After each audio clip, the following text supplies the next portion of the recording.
Hello दोस्तों, नमस्कार। आज की वीडियो में हम पढ़ने वाले हैं वचन के बारे में।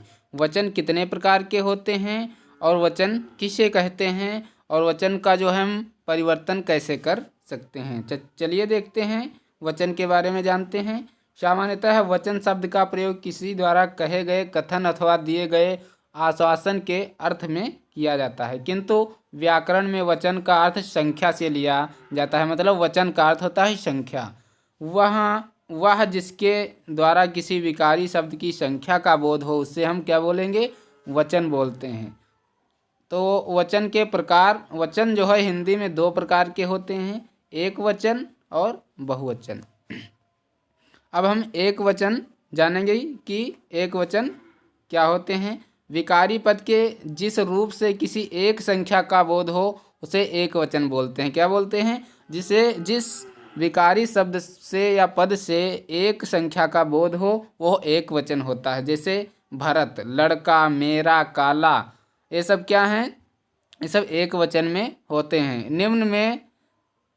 हिंदी में निम्न शब्द सदैव एक वचन में ही प्रयुक्त होते हैं। आपको ध्यान रखना है कौन से वचन किन में प्रयुक्त होते हैं। हमें लगता है कि यह बहुवचन में होंगे लेकिन वो होते एक वचन में हैं, और जो एक वचन में होते हैं हमें लगता है बहुवचन में होंगे लेकिन होते वो शायद अक्सर एक वचन में ही है। सोना है, जैसे सोना एक वचन में होता है। चांदी है, लोहा है, पीतल है, स्टील है, और पानी, दूध, जनता, तो ये सब क्या है, एक वचन में रखे जाते हैं। इसी प्रकार आग है, आकाश है, घी है, सत्य, झूठ, मिठास, प्रेम, मोह, सामान, ताश, सहायता, तेल, वर्षा, जल, क्रोध, क्षमा, ये सब क्या है, एक वचन में रखे जाएंगे। जैसे आप ताश देखें तो ताश आपको लगेगा कि यह बहुवचन है जबकि वह एक वचन होता है। इसी प्रकार जनता, अब जनता जैसे आप जनता देखोगे तो आपको लगेगा कि यह बहुवचन है जबकि यह बहुवचन नहीं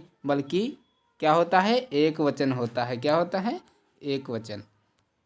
इसके बाद है, अब हम जानेंगे बहुवचन किसे कहते हैं और बहुवचन में कौन कौन से शब्द आते हैं। तो बहुवचन है विकारी पद के जिस रूप से किसी एक संख्या से अधिक संख्या का बोध हो। क्या हो? जब एक संख्या का बोध हो वहाँ पर एक वचन होता है, और एक से अधिक संख्या का बोध हो वहाँ पर क्या होता है, बहुवचन होता है। उसे हम बहुवचन कहते हैं। जैसे लड़के, अब लड़का था तो एक वचन था, और लड़के हैं तो बहुवचन। मेरा एक वचन है, मेरे बहुवचन है। काले हैं, जाते हैं, ये सब एक वचन में होते हैं।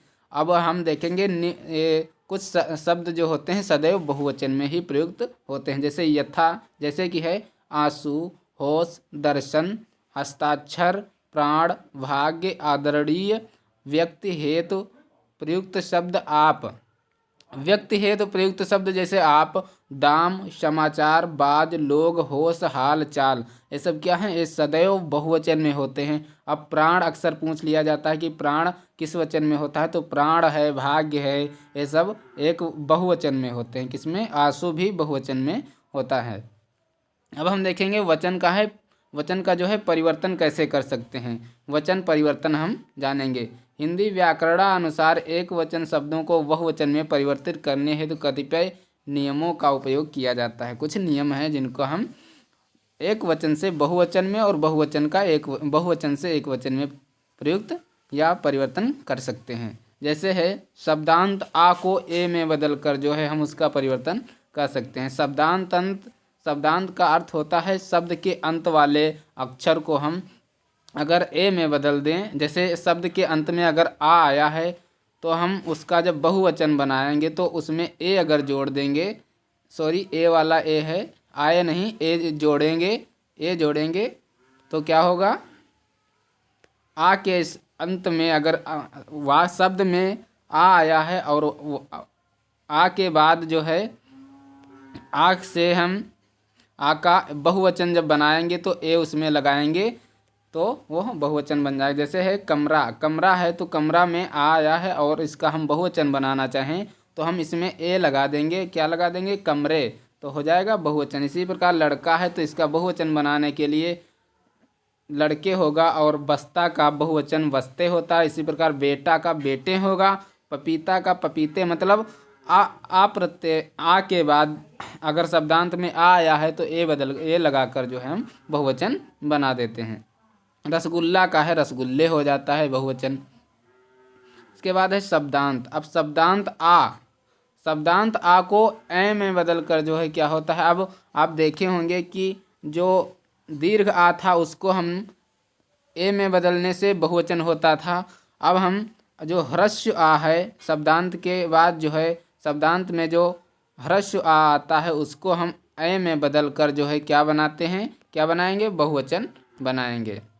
जैसे पुस्तक है, पुस्तक का जब हम विच्छेद करेंगे, पुस्तक का हम विच्छेद करेंगे तो जो का है, का में ये आ आता है ना, ए वाला, तो जो शब्दांत के बाद में ए आ आता है, आ के जगह पर अगर हम ए लिख देंगे, ए लगा देंगे तो वहाँ पर हाँ वह वाक्य बहुवचन, वह शब्द बहुवचन हो जाएगा। जैसे पुस्तक है तो पुस्तकों में ए हमने लगा दिया तो पुस्तकें हो गया।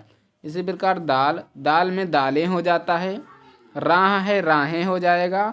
दीवार है तो दीवारें। सड़क है तो सड़कें। कलम है तो कलमें। इस प्रकार से जो है हम शब्दांत में अगर आ जाए तो हम ए में बदल कर उसका बहुवचन बना देते हैं।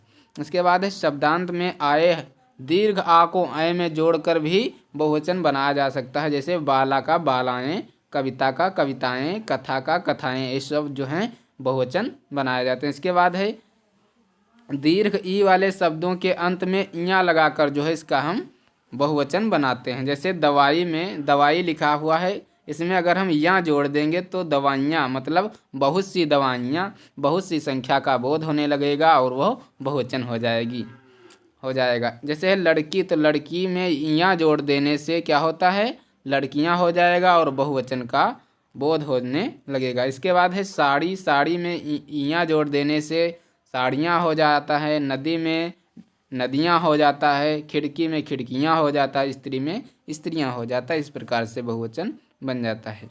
इसके बाद है स्त्रीलिंग शब्द के अंत में आए या को या में बदल कर जो है, मतलब स्त्रीलिंग जो शब्द होते हैं उनमें अगर शब्द के अंत में या आया है तो उसकी जगह पर हम या लगाकर उसे बहुवचन बना देते हैं। जैसे चिड़िया है तो चिड़िया का चिड़ियाँ हो जाएगा।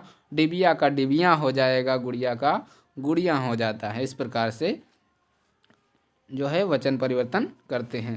फिर है स्त्रीलिंग शब्दों के अंत में आए ऊ को, मतलब ह्रस्व ऊ को दीर्घ ऊ के साथ, मतलब ह्रस्व ऊ और दीर्घ ऊ के साथ ए लगाने से क्या बनता है, बहुवचन बन जाता है। जैसे वधु है, वधु क्या है, स्त्रीलिंग शब्द है और इसमें ये वधु में दीर्घ ऊ आया है और दीर्घ ऊ अगर शब्दांत में आ जाता है तो हम उसकी जगह पर अगर ए लगा देंगे तो वो बहुवचन बन जाता है। जैसे वधुएं।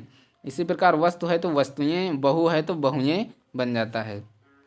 फिर है ह्रस्व ई या दीर्घ ई स्वरांत वाले शब्दों के साथ यों लगाकर तथा ई की मात्रा को, ह्रस्व ई की मात्रा को ई में बदलकर जो है क्या होता है, बहुवचन बनाया जाता है। जैसे जात है, जात में क्या लगा है, ह्रस्व ई लगा है और इसमें हम यों जोड़ देंगे तो क्या होता है, जातियों हो जाएगा और यह बहुवचन बन जाता है। इसी प्रकार रोटी में दीर्घ ई लगा हुआ है और दीर्घ ई में अगर हम क्या जोड़ेंगे, यों जोड़ देंगे तो रोटियों हो जाएगा और यह वाक्य जो है बहुवचन में यह शब्द हो जाता है। इसके बाद अधिकारी है, अधिकारी में भी यों जोड़ देने से अधिकारियों होता है। लाठी में लाठियों हो जाता है। नदी में नदियों, इसके बाद गाड़ी में गाड़ियों, इस प्रकार से बन जाता है।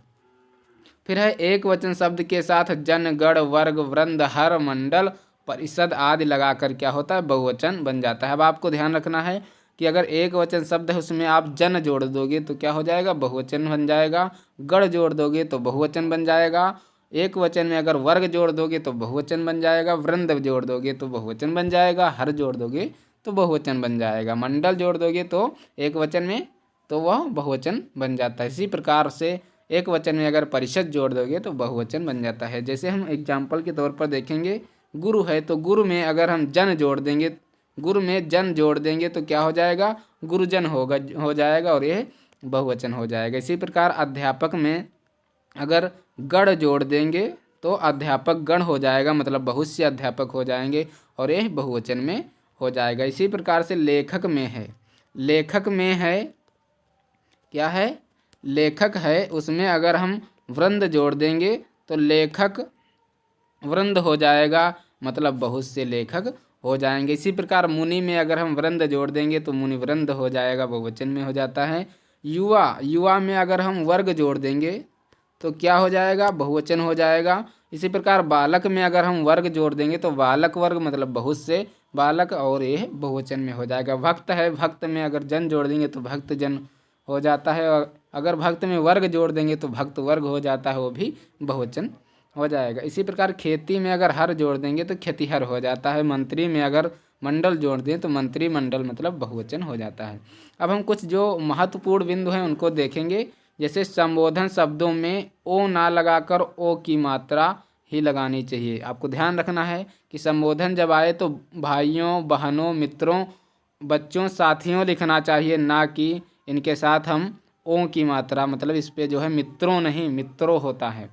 इसके बाद है पारिवारिक संबंधों के वाचक आकारांत देशज शब्द की बहुवचन में प्रायः यथावत ही रहते हैं। क्या होता है कि जो पारिवारिक संबंधों के वाचक होते हैं और आकारांत और देशज होते हैं वह शब्द क्या होते हैं, बहुवचन में प्रायः होते हैं। जैसे चाचा है ना कि चाचे, मतलब चाचा क्या होता है, चाचा जो है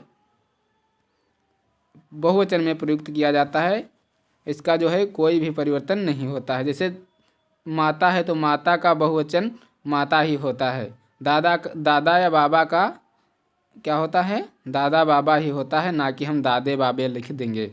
किंतु भांजा ये सब क्या हैं, ये सब बहुवचन में आते हैं। और वह भतीजा व साला से भांजे भतीजे व साले शब्द बनते हैं। क्या बनता है, भतीजा व साला से भांजे, भतीजे व साले शब्द बनते हैं। इस प्रकार से जो है पारिवारिक संबंधों के वचन आकारांत देशज शब्द भी बहुवचन में प्रायः यथावत ही रहते हैं। मतलब ये सब क्या हैं, ये सब बहुवचन में प्रयुक्त किए जाते हैं। चाचा, माता, दादा, बाबा, ये सब क्या हैं, इनके सबके साथ हम पारिवारिक संबंध जो होते हैं ये सब बहुवचन में होते हैं।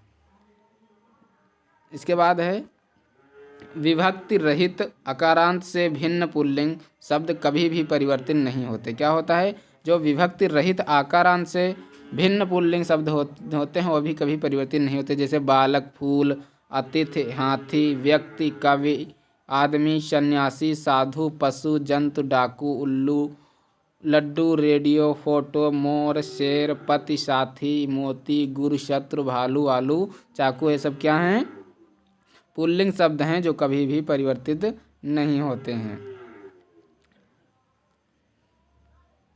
इसके बाद है विदेशी शब्दों के हिंदी में बहुवचन हिंदी भाषा के व्याकरण के अनुसार बनाए जाने चाहिए। क्या होता है, विदेशी जो शब्द होंगे उनका हम बहुवचन हिंदी भाषा के अनुसार ही बनाते हैं। जैसे स्कूल से स्कूलें ना कि स्कूल्स, स्कूल से स्कूलें होता है ना कि स्कूल्स होता है। कागज़ से कागजों होता है ना कि कागजात होता है। तो ये सब कुछ नियम होते हैं एक वचन से बहुवचन बनाने के। फिर है भगवान के लिए या निकटता सूचित करने के लिए तू का प्रयोग किया जाता है। जैसे हे ईश्वर तू बड़ा दयालु है। फिर है निम्न शब्द सदैव एक वचन में ही प्रयुक्त होते हैं। जैसे जनता है, वर्षा, हवा, आग, ये सब सदैव एक वचन में प्रयुक्त होते हैं। सदैव एक वचन में ही प्रयुक्त होते हैं। तो आज की वीडियो में इतना ही, मिलते हैं अगले वीडियो में। अगर आपको वीडियो अच्छा लगा है तो वीडियो को लाइक कर दीजिए, चैनल को सब्सक्राइब कर लीजिए और दोस्तों के साथ इस वीडियो को शेयर कर लीजिए। और अगर आप इस वीडियो की PDF पाना चाहते हैं तो हमारे टेलीग्राम चैनल को ज्वाइन कर लीजिए। टेलीग्राम चैनल पर जाना है, आपको लिखना है माई स्ट्रगल एकेडमी, और उसके बाद ज्वाइन करने के बाद इस वीडियो की PDF आपको टेलीग्राम चैनल पर दे दी जाएगी। मिलते हैं अगले वीडियो में कुछ नई जानकारी, कुछ नए विचारों के साथ। तब तक के लिए जय हिंद, जय भारत।